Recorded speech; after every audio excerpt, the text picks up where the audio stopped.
leading his people into their promised land. He engineered Europe's most dramatic post-war exodus, and he did it under Ceausescu. These children are all potential Israelis. Here in Romania, they're learning to be Jewish. They sing of King David and the prophet Elijah, but these choral lessons are to prepare them for ultimate immigration.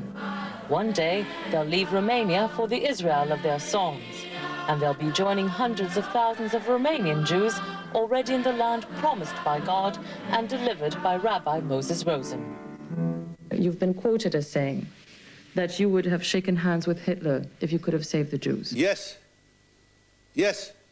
If I had possibility to save not 400,000, 100,000 Jews, I had shaken hands with it, of course. Yes. To save my brother and my sister, to save them from Auschwitz? Why not? The dwindling Jewish community gathers to celebrate their traditions in Bucharest, under the gaze of Romania's chief rabbi. He's a flamboyant and controversial figure. When he took over 40 years ago, he inherited a community decimated by the Holocaust. Since then, as a committed Zionist, he's worked to get as many Jews as possible out of Romania. And he succeeded. In the last 40 years, over 97% of Romania's Jews have left. It's Europe's largest Jewish emigration to Israel. We saved in this time 400,000 Jews, bringing them to Israel, and at the same time, we saved dozens of thousands of children, youngsters, giving them a Jewish education.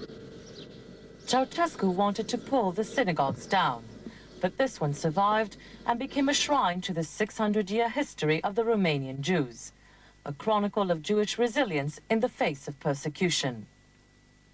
Here are reminders for the Jews that remain, carefully preserved by the curator, of the richness of their culture, of the sufferings of their people, of the roots they share with their fellow Jews in Israel. The painful memory of Hitler's genocide was horribly fresh when Rosen became chief rabbi in 1949. Half of Romania's Jewish population died during the war. Firstly in local pogroms, then at the hands of the fascist Romanian Iron Guard. They even massacred mourners as they attended a funeral in this graveyard. After them came the Nazis with their cattle wagons and gas chambers. Rabbi Rosen claims the Holocaust actually started right here in the cemetery of Dorohoi, 17 kilometers from the Soviet border.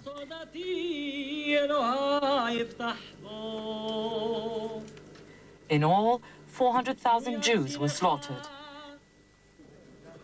Today, the chief rabbi has traveled from Bucharest to remember the dead of this remote Moldavian community. Sunt primele victime din cele 6 milioane de evrei. Nu uitați, e 1 iulie 1940. Suntem încă în faza ghetourilor în Polonia. Suntem încă în faza când porunca vremii ne amenință și ne înjură și ne insultă. Încă n-au căzut victime. Cuvântul, otrava, se răspândește.